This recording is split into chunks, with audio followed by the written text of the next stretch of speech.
What a fortnight. Last weekend, went to a music store with Julie. We got her a piano for her birthday last September, progressing nicely. There's a million ways to get sheet music, but Julie likes the idea of having a physical book. So to the music store we went to buy music books. We have a new rule. If a purchase has anything to do with music, especially in the pursuit of learning or playing music, it's automatically justified. So while Julie was busy sifting through music books, I had a quick peruse of my own. For the longest time, I've always wanted a drum kit, but on this day, I thought I'd check out some guitars. Since I have relatively small hands, I've always wanted a guitar on the reduced size, but not a child's guitar because they're usually cheaply made. So I found a smallish guitar and found a stool to sit on. Started smashing out some sweet-ass D chords, and a salesman approached. To be honest, I had no intention of purchasing that day, but he asked if I was looking for anything in particular. I explained the pocket-sized hands conundrum, and wouldn't you know it, another salesman overheard us. He came rushing over and exclaimed, "I just did a trade-in on a modest guitar. Would you like me to get it?" I obliged, and suddenly I'm on another stool, discussing other famous guitarists who had small hands. It was concluded that small hands is not a limitation. Whatever your hand size, you learn where they go, and music comes out. But I had no intention of buying that day. Just kidding. I bought it.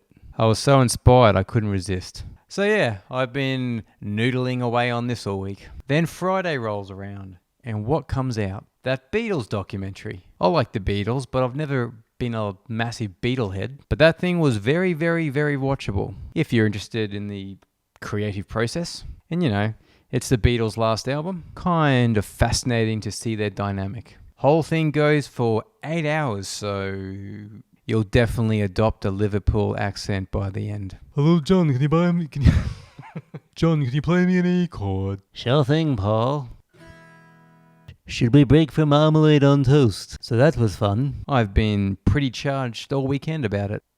Played golf yesterday. Haven't played since my birthday game in June. Had a horrific first 4 to 5 holes. Totally overthinking my swing. Had average to regular shot per hole. My short game was the only thing keeping me from rage quitting. Not really, but it's golf. The grand litmus test of your perseverance. Then suddenly, I had an epiphany of sorts. I was staring at my ball, my golf ball, and thought to myself, just hit the ball. And however that happens, happens. Shazam, hit it like a champ. So I continued to do that. I was marching around the course like I was on cloud 9, whatever that actually means. Hold on.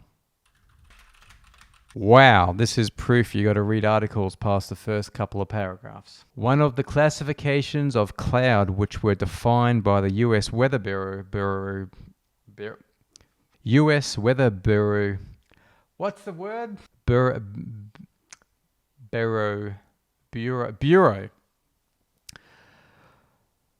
US Weather Bureau in the 1950s, in which cloud 9 denotes the fluffy cumulonimbus type that are considered so attractive. Another explanation is that derives from Buddhism, and that cloud 9 is one of the stages of the progress to enlightenment of a bodhisattva.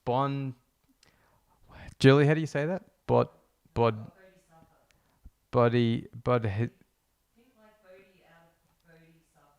Bodhisattva. Julie said, think Bodhi from Point Break. Or one destined to become a Buddha. My apologies to all you Buddhists, I mean no disrespect. And of course, to all you cloud enthusiasts. Attractive fluffy clouds deserve correct pronunciation. Next paragraph says, neither of these explanations holds water. To begin with, both the cloud classifications and the Buddhist stages to enlightenment have 10 levels. Well, fuck.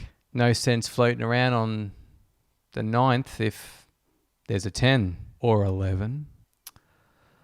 Anywho, point is, sometimes you can't overthink stuff. Sometimes you gotta let it be. So go do what you do, because I'm going to do what I do. And as always, for Julie.